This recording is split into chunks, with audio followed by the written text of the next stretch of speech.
Assalamualaikum dear students, I hope you all are doing well. This is your tutor Ms. Javedia Mas and I am back with another video lecture. कल जो हमने पढ़ा था बेटा previous lecture में हम equilibrium पढ़ चुके थे और हमने स्टैटिक और डायनेमिक इक्विलिब्रियम पढ़ लिया था कि when what is the definition of static equilibrium और डायनेमिक इक्विलिब्रियम कब होगा। अब हम जो आज पढ़ने वाले हैं वो है आपका कंडीशंस ऑफ इक्विलिब्रियम। बेटा कंडीशन से यहाँ पर क्या मुराद है कि भाई कंडीशंस क्या क्या कहती हैं इक्विलिब्रियम की। अब हम यहाँ बात करते हैं फर्स्ट कंडीशन ऑफ इक्विलिब्रियम की। फर्स्ट कंडीशन ऑफ इक्विलिब्रियम कल भी बताया था, EQ से कंफ्यूज नहीं होएगा, it is just short form of equilibrium. ठीक है जी। फर्स्ट कंडीशन ऑफ इक्विलिब्रियम ये कहती है कि the conditions state that a body will be in equilibrium if the resultant of all the forces acting on it is zero। ठीक है जी, समझते ये सिर्फ एक डेफिनेशन है, पहले वो लिख लेते हैं डेफिनेशन क्या कहती है, फिर उसके अकॉर्डिंग एक या दो एग्जांपल देकर आपको सही से समझाऊंगी। It says that first condition of equilibrium says that a body will be in equilibrium if the sum of भी कह सकते हैं, रिजल्टेंट ऑफ ऑल फोर्सेस भी कह सकते हैं, एक ही बात है, of all the forces acting on it is zero. ठीक है जी। या इन अदर वर्ड्स हम ये कह सकते हैं when sum of all the forces acting on a body is zero। ये क्या कहलाएगा आपका, ये कहलाएगी आपकी फर्स्ट कंडीशन ऑफ इक्विलिब्रियम। अब पहले एग्जांपल से समझ लेते हैं। लेट्स सपोज ये आपके पास एक कार्टन है, बेयर विद माय ड्राइंग, जैसे मैं हमेशा से कह चुकी हूँ। ठीक है जी। ये आपके पास एक कार्टन है, फॉर सपोज इसके ऊपर एक अपवर्ड फोर्स लग रही है, let's say this is F1, एक राइटवर्ड फोर्स लग रही है, सॉरी लेफ्टवर्ड फोर्स लग रही है, दैट इज F2, एक राइटवर्ड फोर्स लग रही है, दैट इज F3, और एक डाउनवर्ड फोर्स लग रही है F4। हम एरो हेड बनाएंगे because we already know that जो आपका फोर्स है वो वेक्टर है। ठीक है जी। Let's say this is figure number 1। अब ये कह लेते हैं कि भाई फोर्स 1 का जो मैग्नीट्यूड है वो लेट्स से है 4 न्यूटन एंड फोर्स 1 जो है वो इक्वल है फोर्स 2 के, फोर्स 3 के और फोर्स 4 के।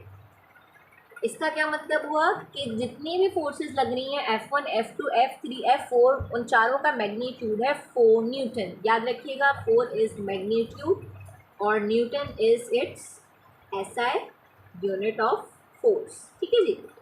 अब अगर F1, F2, F3, F4 चारों फोर्सेस इक्वल हैं तो वो क्या करती हैं बेटा, यहाँ पर एक कॉन्सेप्ट जनरेट होता है जो कि है equal and opposite forces cancels out each other. ठीक है जी। Hence the body is in rest or not moving and the net force, जिसे नेट फोर्स को आप टोटल फोर्स भी कह सकते हैं, net force acting on it is zero. I hope you do all understand this concept. यहाँ तक आपको क्लियर हुआ होगा। दोबारा रिपीट कर देती हूँ आपके लिए। बेटा फर्स्ट कंडीशन आपकी सिंपली क्या कहती है कि भाई जितनी भी फोर्सेस हैं वो बॉडी पर एक्ट कर रही हो इस तरह कि उनका जो net amount, net force, total force, resultant force, net का वर्ड यूज़ हो, टोटल का वर्ड यूज़ हो, रिजल्टेंट का वर्ड यूज़ है। जहन में रखें ये सब एक ही चीज़ के बारे में बात हो रही है। तो resultant, net force, total force जब भी एक्ट करेगी एक ऑब्जेक्ट के ऊपर इस तरह कि उनका जो टोटल है, सम है, वो ज़ीरो के इक्वल हो, एट दैट टाइम ये आपके पास कहलाएगी फर्स्ट कंडीशन ऑफ इक्विलिब्रियम। लेकिन इस कंडीशन के लिए ज़रूरी है कि एक से ज़्यादा फोर्सेस लग रही हो, क्योंकि एक कॉमन सेंस की बात है, एक ऑब्जेक्ट है, अगर उसके ऊपर एक ही फोर्स लग रही है तो जहाँ से फोर्स लग रही है वो उसके ऑपोजिट डायरेक्शन में मूव करना शुरू कर देगा। लेट्स से ये आपके पास ऑब्जेक्ट है, यहाँ पर एक फोर्स ने एक्ट करा, ऑब्जेक्ट आपका इस डायरेक्शन में मूव करना शुरू कर देगा। बट अगर ये F1 है और यहाँ से F2 फोर्स लग रही है और दोनों का अमाउंट सेम है, that time equal and opposite forces cancel out करेंगी एक दूसरे को, और एज अ रिजल्ट आपके पास टोटल अमाउंट, नेट अमाउंट, ये सम ऑफ ऑल द फोर्सेस क्या हो जाएगा, 0। ये हो गया आपका फर्स्ट कंडीशन। भाई अब आपको ये पता है कि फोर्स आपके पास वेक्टर है। वेक्टर की हम जब भी बात करते हैं तो भाई इसके कंपोनेंट्स होते हैं वो किस तरह होते हैं, लेट मी रिमाइंड यू। अच्छा ध्यान में रखिएगा, आज हम सिर्फ फर्स्ट कंडीशन पढ़ेंगे, सेकंड कंडीशन पे जाऊंगी तो आप लोग कंफ्यूज हो जाएंगे, तो बेहतर है कि इसको सही से ठीक तरीके से समझा जाए। बेटा ध्यान में रखिएगा, this topic is very very much important for your exam, ठीक है। ये आपके पास लॉन्ग क्वेश्चन में 60 to 80% आता ही आता है एज अ ए पार्ट बन के, ठीक है। I am talking about Karachi board exam, ठीक है, या सिंध बोर्ड एग्जाम भी कह लें, उसमें भी ये ज़रूर आता है। अच्छा जी, मैंने यहाँ पर आपसे जिक्र करा कि फोर्स आपके पास, force is a vector quantity.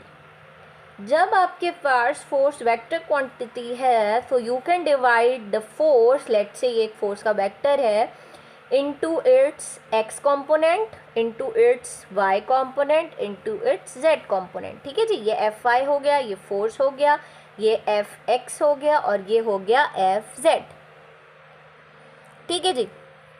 अब बात कर लेते हैं, ये आपको मैं पहले भी कंसेप्ट बता चुकी हूँ, when I was giving you all the, जब मैं आपको बता रही थी डॉट प्रोडक्ट, कॉस्ट प्रोडक्ट, तब मैंने कंसेप्ट जनरेट किया था, जो बताया था आप लोग को याद होगा कि हमारे पास यूनिट वेक्टर्स होते हैं। यूनिट वेक्टर क्या होता है, रिमाइंड करवा रही हूँ, जहन में रखिएगा, नहीं देखा है वो लेक्चर तो प्रीवियस वीडियोज़ में जाके चेक कर लीजिए। यूनिट वेक्टर्स होते हैं जिनका जो मैग्नीट्यूड होता है 1 की इक्वल होता है। एफ एक्स कॉम्पोनेंट के लिए जो यूनिट वेक्टर हमने असाइन किया हुआ है वो है आई। एफ जेड एफ वाई के लिए जो यूनिट वेक्टर असाइन है वो है जे। इसी तरह जो एफ जेड के लिए यूनिट वेक्टर है वो है आपके पास सिंपली के, ठीक है जी। ये बात जहन में रखिएगा।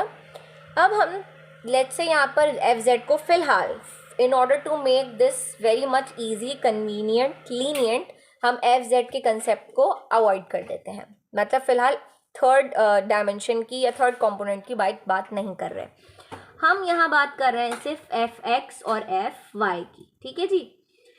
जितना मतलब सॉरी, आपके जो मैट्रिक लेवल पर है या फर्स्ट इंटर के लेवल पे, हम फिलहाल थर्ड कंपोनेंट का जिक्र हटा लेते हैं, या आप सीनियर क्लासेस में पढ़ेंगे इफ़ यू परस्यू फिजिक्स, ठीक है जी।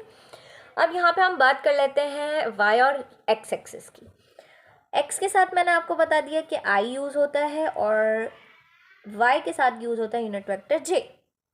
अब एक कंसेप्ट जनरेट हो जाता है भाई, पहले ये लिख लेते हैं कि सम ऑफ ऑल द फोर्सेस 0 के इक्वल था, तो इक्वेशन के अकॉर्डिंग ये बनेगा आपके पास F1 F2 up to N forces. N forces का मतलब है जितनी भी आपके पास फोर्सेस हैं वो एक्ट हो रही हैं, लेकिन वो इस तरह एक्ट हो कि उनका सम 0 हो। ध्यान में रखिएगा, एन का मतलब हरगिज अनलिमिटेड फोर्सेस नहीं है, इनफाइनाइट फोर्सेस नहीं है, फाइनाइट ही है। मतलब ये एक सर्टेन अमाउंट, सर्टेन मैग्नीट्यूड की बात है। इसको आप लिख सकते हैं सम, ये सम का साइन है, मैथ्स के स्टूडेंट को अच्छे तरीके से पता होगा, फिजिक्स वालों को भी पता होना चाहिए। खैर, F1 is equal to 0, limit लगा देते हैं, आई स्टार्ट है 1 से, और जो आपके पास फोर्सेस जाएंगी टोटल वो n तक जाएंगी, ठीक है जी। अब यहाँ हम बात कर लेते हैं दोबारा कंपोनेंट्स की। कंपोनेंट्स पर हम आ चुके हैं। अब जो कंपोनेंट्स की बात होगी वो इस तरह बात होगी कि भाई एफ आई जिसका इक्वल 1 के इक्वल है वो इक्वल है F1 एक्स आई प्लस F1 वाई जे।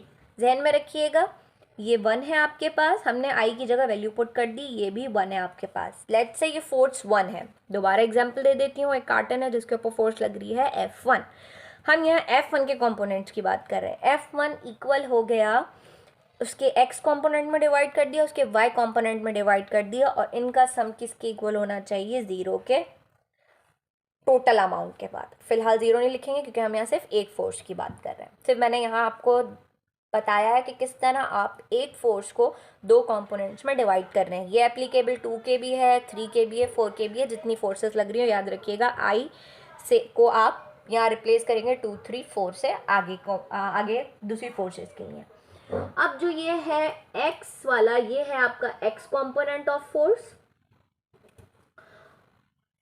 अच्छा जी, और ये है आपका y कंपोनेंट ऑफ फोर्स। ठीक है जी। अब टोटल अमाउंट जो होगा वो जहन में रखिएगा, वो इक्वल होगा 0 के ही।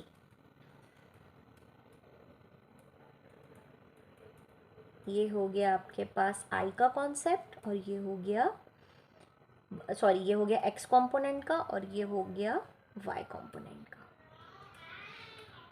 और ये हो गया इक्वल 0 के। ठीक है जी। यहाँ पर हमारे पास फर्स्ट कंडीशन वेरीफाई हो जाती है। बेटा आज के लेक्चर के लिए इतना काफ़ी है। In case if you have any sort of query regarding today's topic, you can do ask me in the comment section. कुछ क्वेरी हो, कुछ भी कोई ऐसी चीज़ हो जहाँ पे आप अटक रहे हो, कोई पॉइंट आपको क्लियर नहीं हुआ हो, मुझे आप कमेंट सेक्शन में लिख दीजिए। इसके अलावा please kindly do subscribe my channel and like कीजिए वीडियो को, शेयर कीजिए अपने फ्रेंड्स के साथ, ताकि आप लोग ताकि मैं आप लोगों के पास इसीलिए हूँ ताकि मैं फ़िज़िक्स ईजीली आपके ईजी बना सकूँ आप सबके लिए। So please do subscribe my channel, like and share the video with your friends and make physics easy for each of you. अल्लाह हाफिज़, टिल द नेक्स्ट वीडियो।